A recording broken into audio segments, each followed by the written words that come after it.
अष्टावक्र गीता। ये सिर्फ कोई प्राचीन ग्रंथ या किताब नहीं है। ये एक राजा और एक बहुत ही विलक्षण ऋषि के बीच हुआ एक बेहद पावरफुल डायलॉग है।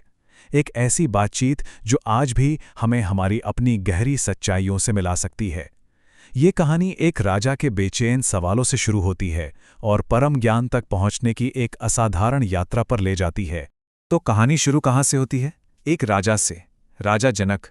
सोचिए, एक ऐसा इंसान जिसके पास दुनिया की हर चीज है, दौलत, ताकत, इज्जत, सब कुछ, लेकिन फिर भी अंदर से एक गहरी बेचैनी है, एक छटपटाहट।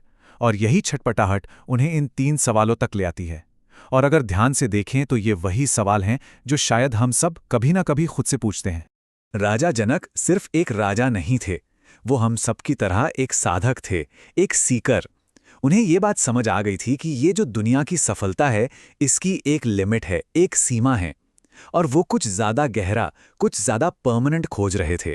इस तरह उनकी ये खोज हम सबकी खोज बन जाती है। अब जब राजा ने इतने गहरे सवाल पूछे, तो जवाब में ऋषि अष्टावक्र ने क्या किया? क्या उन्होंने कोई लंबा चौड़ा पूजा पाठ बताया या कोई मुश्किल तपस्या? नहीं, इसके बजाय उन्होंने एक सीधा, एकदम डायरेक्ट डायग्नोसिस किया। एक ऐसा डायग्नोसिस जो हमारे देखने के नजरिए को पूरी तरह से बदल सकता है। तो क्या था ये निदान? बहुत ही सीधा साधा। अष्टावक्र ने मुक्ति का रास्ता एक बहुत ही क्लियर चॉइस के रूप में सामने रखा। उन्होंने कहा कि देखो, ये उन चीज़ों के बीच का चुनाव है जो हमें बांधती हैं और जो हमें आज़ाद करती हैं। ये जहर और अमृत के बीच का एक सीधा सा चुनाव है।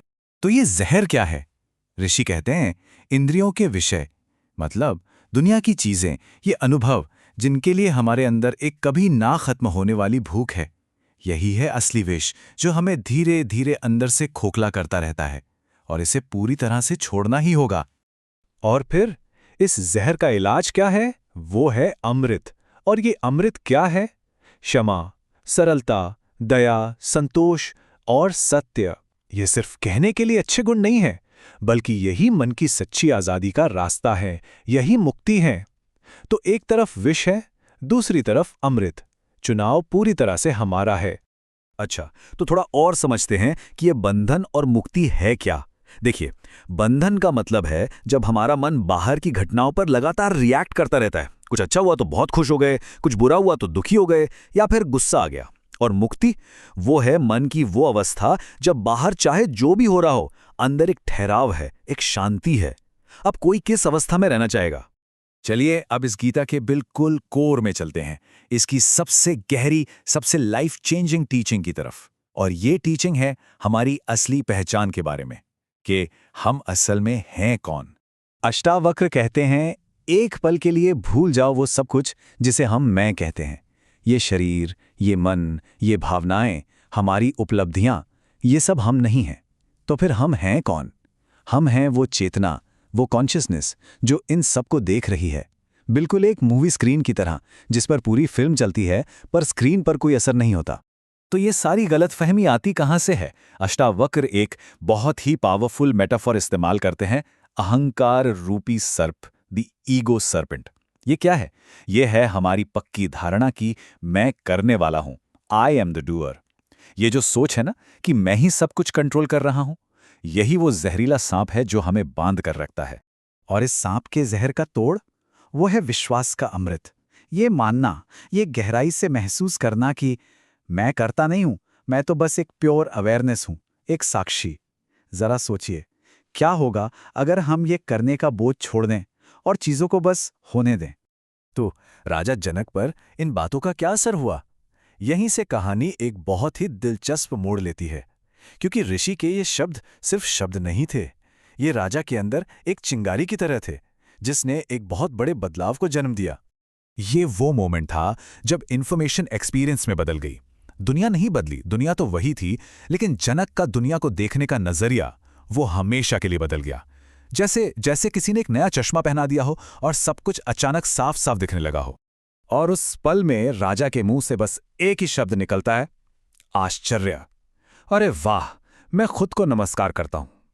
मैं जो तब भी रहता हूं जब ये पूरा ब्रह्मांड खत्म हो जाता है। ये उनके रियलाइजेशन का पीक था।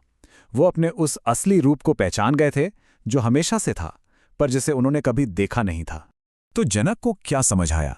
इसे उन्होंने 3 कमाल के एनालॉजीज से समझाया। पहला, जैसे अंधेरे में रस्सी को सांप समझ लेते हैं, वैसे ही ये ब्रह्मांड मुझ में बस एक इल्यूजन की तरह है। दूसरा, जैसे समंदर से लहर उठती है, वैसे ही ये ब्रह्मांड मुझसे ही उठता है। और तीसरा, जैसे घड़ा वापस मिट्टी में मिल जाता है, वैसे ही ये पूरा ब्रह्मांड मुझ में ही वापस समा जाता है। अब यहाँ पे आकर राजा जनक का वो छोटा वाला मैं, वो ईगो, वो पूरी तरह से ढह जाता है। वो कहते हैं, जैसे मैं इस शरीर को रोशन करता हूँ, वैसे ही मैं इस पूरे यूनिवर्स को रोशन करता हूँ। तो या तो ये सब कुछ मेरा है या फिर कुछ भी नहीं। ये जो मेरा तेरा का खेल हम दिन रात खेलते हैं, ये उस रियलाइजेशन के सामने टिक ही नहीं सकता। ठीक है, ये सब सुनने में तो बहुत गहरा है, पर इसका मतलब क्या है? मतलब इस तरह के रियलाइजेशन के साथ जीना वो कैसा होता है? एक आज़ाद इंसान की तरह दुनिया में रहना असल में कैसा दिखता है? जो ज्ञानी है उसके लिए ये दुनिया एक खेल की तरह हो जाती है। कोई तारीफ करे तो बहुत खुश नहीं होते, कोई बुराई करे तो दुखी नहीं होते। इच्छाएं और नफरत वो सब शांत हो जाते हैं। उन्हें तो हर किसी में, हर चीज़ में बस अपना ही रूप दिखाई देता है, और वो हमेशा संतुष्ट रहते हैं, क्योंकि वो जानते हैं कि वो हैं कौन। वो प्योर कॉन्शियसनेस हैं। और इस पूरी बातचीत का सबसे ज़रूरी टेकअवे शायद यही है, वो ये कि आज़ादी, फ्रीडम, कोई ऐसी चीज़ नहीं है जिसे हमें पाना है या जिसके लिए मेहनत करनी है। नहीं, ये तो हमारी असलियत है, जिसे बस जानना है, रियलाइज करना है। ठीक वैसे ही जैसे आसमान हमेशा वहीं रहता है, भले ही बादल उसे ढाक लें। हमें बस बादलों के हटने का इंतजार करना है। तो आखिर में हम बस एक सवाल के साथ आपको छोड़ जाते हैं। ये एक सवाल पूरी गीता का सार है।